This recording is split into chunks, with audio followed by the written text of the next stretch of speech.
కరీంనగర్ని కోతులు భయపెట్టేస్తున్నాయి. ముఖ్యంగా స్కూల్ స్టూడెంట్స్ని. కోతుల భయానికి క్లాస్లోకి అడుగు పెట్టాలంటేనే వణికిపోతున్నారు. కొందరు విద్యార్థులైతే స్కూల్కి వెళ్లేది లేదని చెప్పేస్తున్నారు. కోతుల భయానికి ఓ విద్యార్థి ఏకంగా పాఠశాల భవనం మీద నుంచే దూకేశాడు. దాంతో తల్లిదండ్రులు మరింత ఆందోళన చెందుతున్నారు. విద్యార్థులను భయపెడుతోన్న కోతులు. స్కూల్కు వెళ్లాలంటేనే భయం. కోతుల భయంతో స్కూల్ బిల్డింగ్ పైనుంచి దూకిన విద్యార్థి. ఇది కరీంనగర్ మంకమ్మ తోటలోని ఓ ప్రభుత్వ పాఠశాల. ఈ స్కూల్లోని కోతుల గుంపు తరమటంతో 8వ తరగతి విద్యార్థి రఘువర్ధన్ భయంతో పాఠశాల భవనంపై నుంచి దూకాడు. స్కూల్లో మధ్యాహ్న భోజనం చేసిన తరువాత తిరిగి క్లాస్ రూమ్ కు వెళుతుండగా ఈ ఘటన జరిగింది. కోతులు అరవటంతో రఘువర్ధన్ బెదిరిపోయాడు. వాటి నుంచి తప్పించుకునే క్రమంలోనే మొదటి అంతస్తు నుంచి కిందకు దూకేశాడు. దాంతో అతని 2 కాళ్లు విరిగిపోయాయి. వెన్నెముక దెబ్బతింది. ప్రస్తుతం చికిత్స తీసుకుంటున్నాడు. ఈ పాఠశాలలో చెట్లుండడంతో కోతులు ఇక్కడే తిష్టవేశాయి. పైగా మధ్యాహ్న సమయంలో విద్యార్థులకు అందించే భోజనం కోసం కూడా కోతులు ఇక్కడికొస్తున్నాయి. దాంతో స్కూల్లో భోజనం చెయ్యాలంటేనే విద్యార్థులు భయపడిపోతున్నారు. ఎటు చూసినా కోతుల గుంపులే కనిపిస్తున్నాయి.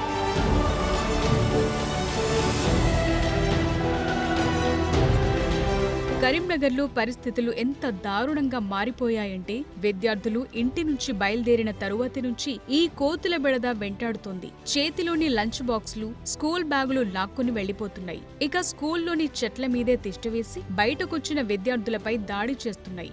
ఈ వరుస ఘటనలతో వారి తల్లిదండ్రులు ఆందోళన వ్యక్తం చేస్తున్నారు. నగరంలోని మంకమ్మ తోట, సప్తగిరి కాలనీ, భగత్ నగర్, తిరుమల నగర్, కట్టరాంపూర్, కోతిరాంపూర్ కాలనీల్లో ఈ కోతుల బెడద ఎక్కువగా ఉంది. ముఖ్యంగా పాఠశాలల పరిసరాల్లో కోతులు ఎక్కువగా తిరుగుతున్నాయి. దాంతో తమ పిల్లల్ని ఒంటరిగా స్కూళ్లకు పంపించేందుకు పేరెంట్స్ జంకుతున్నారు. చేతిలో కర్ర లేకపోతే కోతులు దాడి చేస్తున్నాయంటున్నారు. కోతుల భయంతో తమ పిల్లల్ని స్కూల్కి ఎలా పంపాలని అధికారులను నిలదీస్తున్నారు. ఇక్కడ విద్యార్థులు కూడా మా పిల్లలు కూడా ఇక్కడనే చదువుతారు.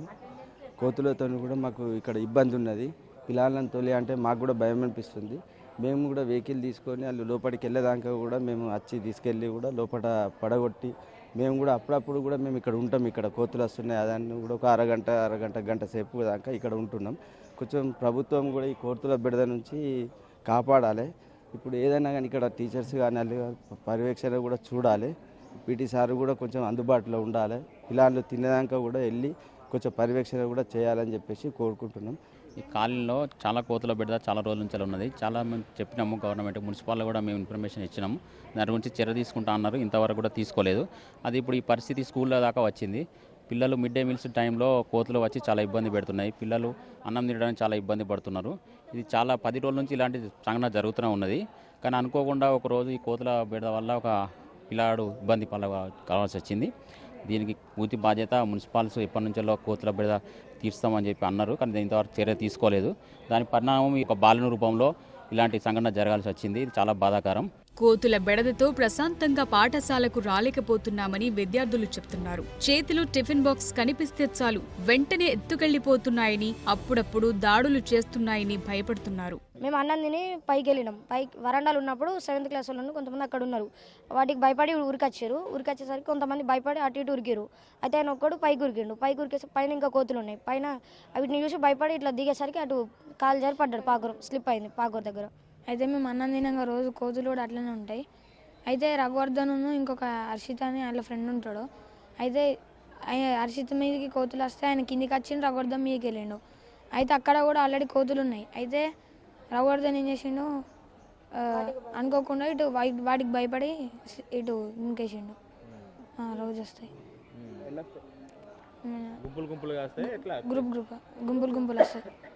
కోతులు గుంపులుగా వచ్చి విద్యార్థులపై దాడులు చేస్తున్నాయని విద్యాశాఖ అధికారులు అంటున్నారు. కోతుల కారణంగా విద్యార్థులు భయాందోళనకు గురవుతున్నారని చెప్తున్నారు. పిల్లలందరూ ప్లేట్లు కడిగేసుకుంటారు. అక్కడ హ్యాండ్ వాష్ ఉంది, ఇక్కడ ఆర్వో ప్లాంట్.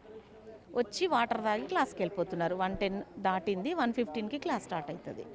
వెళ్ళేసరికి అక్కడి నుంచి కోతుల గుంపు వస్తుందని చెప్పి పిల్లలు పరిగెత్తుకొని వచ్చిండ్రు. కొన్ని కోతులు కిందికి దిగి మెట్ల నుంచి వచ్చుడు. ఇట్లా అయ్యేసరికి కొంతమంది క్లాస్ రూమ్లకు బయటకు వచ్చేసిండ్రు. ఒక 2 నిమిషాలు కూడా కాదు, ఒక సెకండ్స్లోనే జరిగింది. ఆయన మీదికి ఒక 5-6 కోతులు అక్కడ మాత్రం పెద్ద గుంపు ఉండే, అన్నీ అటాక్ చేసినాయంట. చేయంగానే భయపడిపోయిండు. వెనుకకు వచ్చుడో క్లాస్ రూమ్లోకి పోతే ప్రమాదం తప్పేది, కానీ దూకేసిండు. దూకగలుగుతా అనుకున్నాడో ఏమనుకున్నాడో, దూకేసి పడిపోయేసరికి ఇమ్మీడియట్గా మా టీచర్స్ అందరు అప్పుడే క్లాసులలోకి వచ్చేస్తున్నారు. వాళ్ళు కొంచెం కూడా లేట్ చేయకుండా తీసుకొని హాస్పిటల్ తీసుకెళ్ళిండ్రు. 2 కాళ్ళు ఫ్రాక్చర్ అయినాయని చెప్పిండ్రు. రోజు వస్తాయండి, ఆల్మోస్ట్ రోజు వస్తాయి. సెలవులు ఉంటే మాకు గ్రూప్ 1 గ్రూప్ 2 సెంటర్స్ పడతాయి. హాలిడేస్లో ఉంటాయి కదా, మేము వచ్చి నంబర్ చేసుకోవడానికి వచ్చేసరికి ఈ కారిడార్లో మొత్తం ఉంటాయి. ఫస్ట్ మా డ్యూటీ వాటిని పంపించేయడం. కోతుల వీరంగంపై ఎన్నిసార్లు కార్పొరేషన్ అధికారుల దృష్టికి తీసుకెళ్లినా పట్టించుకోవట్లేదని కొందరు విపక్ష నాయకులు చెప్తున్నారు. విద్యార్థులకు ఏవైనా జరిగితే ఎవరు బాధ్యత వహిస్తారని ప్రశ్నిస్తున్నారు. పేరెంట్స్ కూడా పిల్లలను స్కూల్ తీసుకురావాలంటే ఖచ్చితంగా కట్టబట్టుకొని తిరిగే పరిస్థితి వచ్చింది. ఎందుకంటే ఇది మామూలుగా ఉన్నప్పుడే మేము మీటింగ్లో కూడా లేవదీసినాం. జనరల్ బాడీ మీటింగ్లో ఈ కోతులతో బెడద బాగా అవుతుంది. ఇళ్ళకి పోయి సామాన్ ఏదైతుందో బయటికి తీసుకొచ్చి అన్ని బయటేస్తుందో, అదేవిధంగా ఇప్పుడు అన్నీ కట్టడి చేసే వరకు ఏం చేస్తుంది, మిడ్ డే మీల్స్ అని చెప్పి ఈ టైంలో మధ్యాహ్నం ఫుడ్ దొరుకుతుంది అని చెప్పి ఇంటెన్షన్లో స్కూల్ మీద ఉంకముడిగా 40-50 కోతులు ఒకసారి అటాక్ చేసినాయి. ఆ పిల్లాడు కిందికెళ్ళి పైకెళ్ళి, మీరు ఇక్కడ చూస్తే మాత్రం కిందికెళ్ళి మరి పైకెళ్ళి ఇది మొత్తం ఒకటేసారి కోతులు అటాక్ చేసేవారికి ఆ పిల్లానికి ఏం చేయాలో తెలియక ఫస్ట్ నుంచి వెళ్ళి దూకడం జరిగింది. లేదు, ఇప్పుడు టెండర్ ఏమవుతుందంటే టెండర్ వేసినా కూడా ఎవరు టెండర్ లిఫ్ట్ చేస్తలేరు. టైమ్లీ అంతకుముందు పట్టిన వాళ్ళకు టైమ్లీగా వాళ్ళకి పైసలు ఇవ్వలే, టైంలో ఇవ్వకపోయేవారికి వాళ్ళు మళ్ళీ టెండర్కి వస్తలేరు, వాళ్ళు పడతలేరు. కరీంనగర్ కార్పొరేషన్ వేగంగా విస్తరిస్తోంది. పట్టణ జనాభా కూడా పెరుగుతోంది. కొన్నేళ్ల కిందటి వరకు నగర శివార్లలో కొండలు, గుట్టలు ఉండేవి. ఇప్పుడు గ్రానైట్ వ్యాపారం కారణంగా గుట్టలు అంతరించిపోయాయి. దాంతో అక్కడుండే కోతులన్నీ ఇప్పుడు నగరంలోకొచ్చే తిష్టవేశాయి. ముఖ్యంగా ఆహారం ఎక్కువగా లభించే ప్రాంతాలను వాటి స్థావరాలుగా మార్చుకున్నాయి. కరీంనగర్లో కోతుల బెడద తీవ్రంగా మారింది. రోజు కూడా గుంపుగా వస్తూ నగరం లోపల ఉన్నటువంటి ఇళ్ల లోపల దూరుతున్నటువంటి పరిస్థితి కనబడుతుంది. ఓ విద్యార్థి, ఇక్కడ మనం ప్రస్తుతం ఉన్నటువంటి ధన్గర్వాడి పాఠశాల లోపల ఉన్నాము. 8వ తరగతి చదువుతున్నటువంటి